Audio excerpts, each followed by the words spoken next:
How to Edit and Be Edited. There it is. It's a little book that I wrote based on, we'll just say, more than 3 decades of experience as an editor, a publisher, and also as an author and screenwriter, working with editors on my own work and development executives and producers. And what I realized in the course of all that is that actually, as an editor, I was very lucky because I was trained by a man named Andrew Motion, who was editorial director of the first publishing company I worked for in London, and later poet laureate of the UK. So he approached editing as an author, as a writer. So he was very sensitive to the writers that he was working with, and I learned that from him. As an author myself, I realized that most editors aren't as lucky. Most of them haven't been trained as well as I was. Many of them have had no training at all. They're literally figuring it out as they go along. And the result of that is author horror stories told late into the night.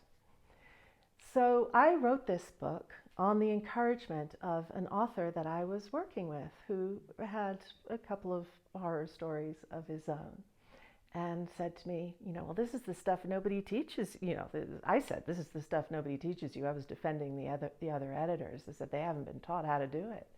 And he said, well, you should write a book. So I thought, okay, I'll write a book, and we'll make a series, Twice 5 Miles Guides, the stuff nobody teaches you. So this was one of the first books in the series. There are now 3. I will tell you now my first 2 rules of editing. Number 1, praise. Number 2, ask questions. Now, not empty praise, but that was the problem that the author that encouraged me to write this book had. He had refused to make any changes to his book, and when I contacted him and told him I really loved his book, but it had some issues, and maybe we could do this, and maybe he could do that, and what about this? He said, and I said, well, why didn't you want to do that before? And he said, I never even knew if she liked the book.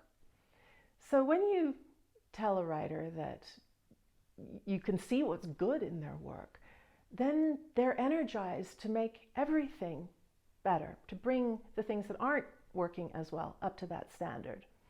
When you ask questions, you're not trying to solve the author's problems for them.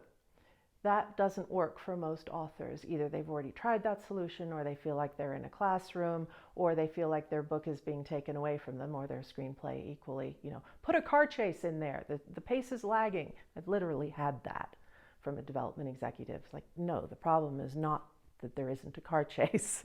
The problem is somewhere else. But telling me that the pace is lagging, that's useful. Asking me questions, well, why this and what about that? That's useful. So those are my first 2 rules of editing. Why would you even need to know this? If you're an author and not an editor, why do you care? Well, a couple of reasons. First of all, because if you know the difference between editing done well and editing done not so well, you can not be so reactive to the not so good editing. You can look underneath it for what's useful to you, for what actually will energize you and give you ideas. And more importantly, as a writer, you probably have other writers, and you probably all like to get feedback on your work. And it may well be that people ask you to give feedback on their work. So you are acting as an editor when you do that. And in this book, I think it's really important to be able to ask for editing that will help you, that will energize you, that will give you ideas, that will make you feel like you're on the right path with your book, give you an idea of where to go. But often you have to ask for that. You have to ask for editing that will help you. So I show you how to do that. And when you then return the favor for somebody else, I guide you in how to give that writer the most useful feedback. So I'd like to just encourage you as a writer to find ways to support each other, to find ways to get feedback that is the most helpful for you and to know what to look for when you read other people's work and when other people read your work. You can guide them, you can tell them what to look for. You can be edited and edit in the most inspiring, inspirational, energizing way.